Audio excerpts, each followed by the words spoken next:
This is the story of the elves and the shoemaker.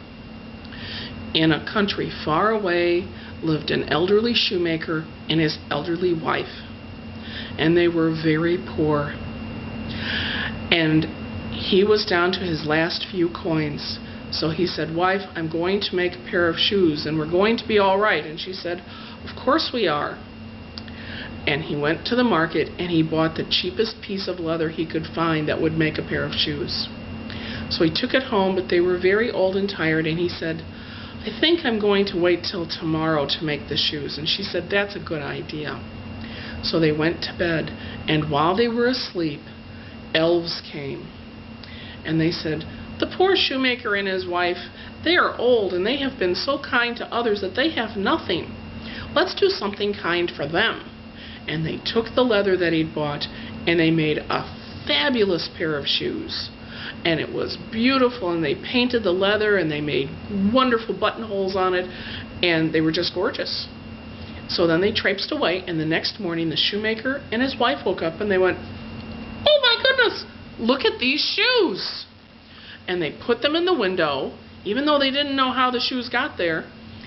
And a man of business came, and he said, "I want to try on these shoes." And they were worried because they thought, maybe they won't fit. But they were magic shoes, and they fit whoever tried them on. And the man said, "I love these shoes. They're the most comfortable shoes I've ever had." And he gave them a gold coin. And the shoemaker said to his wife, "This is a miracle. I'm going to go buy more leather, and we're going to make lots of shoes." And she said, "That's a great idea." So he went back to the market, and he bought more leather, and a little nicer leather this time.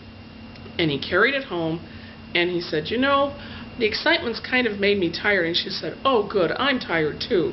And he goes, "Let's start on the shoes tomorrow." And she said, "Good." And they went to sleep.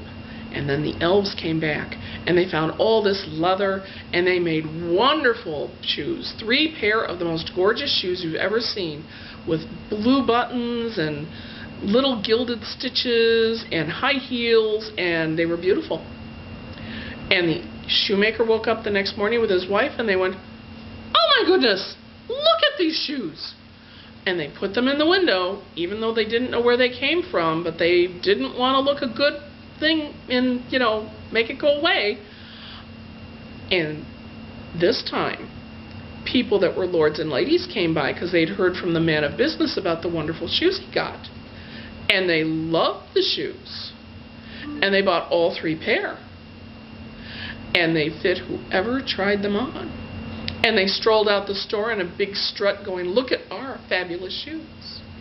So this time they gave him 6 gold coins for the shoes.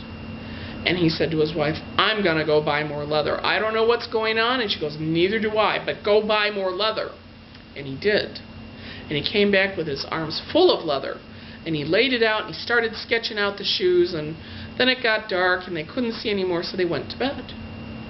And the elves came, and they made just shoes you couldn't believe, with gold buttons and silver heels and mirrored toes and little top drops of color all over them.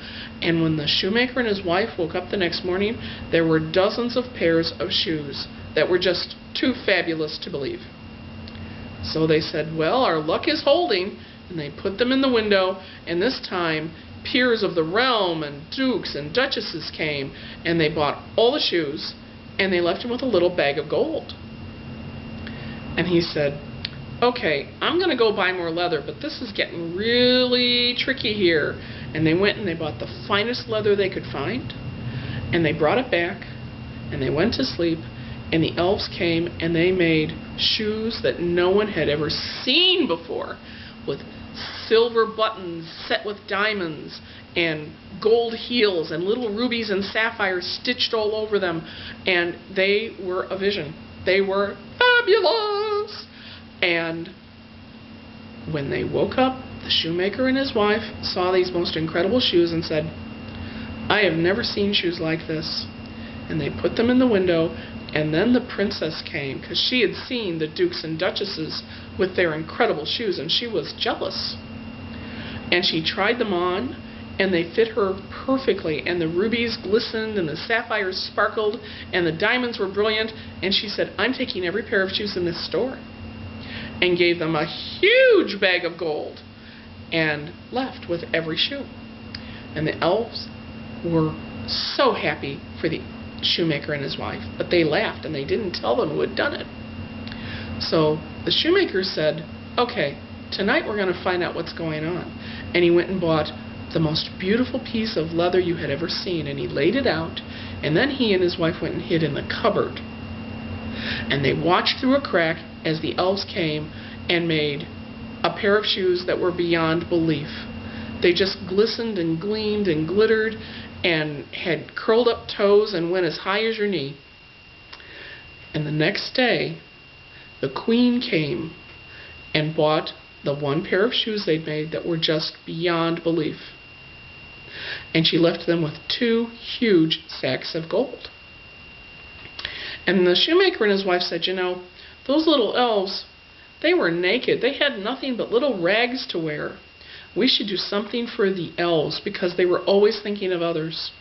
So they went to the market and they bought satin and lace and wool and very thin, fine leather, and they stitched up a whole bunch of little clothes for the little elves. And instead of leather that night, they laid out all the little clothes, the little tiny buttons and hats and shoes. And when the elves came, they were amazed because no one had ever done anything nice for them.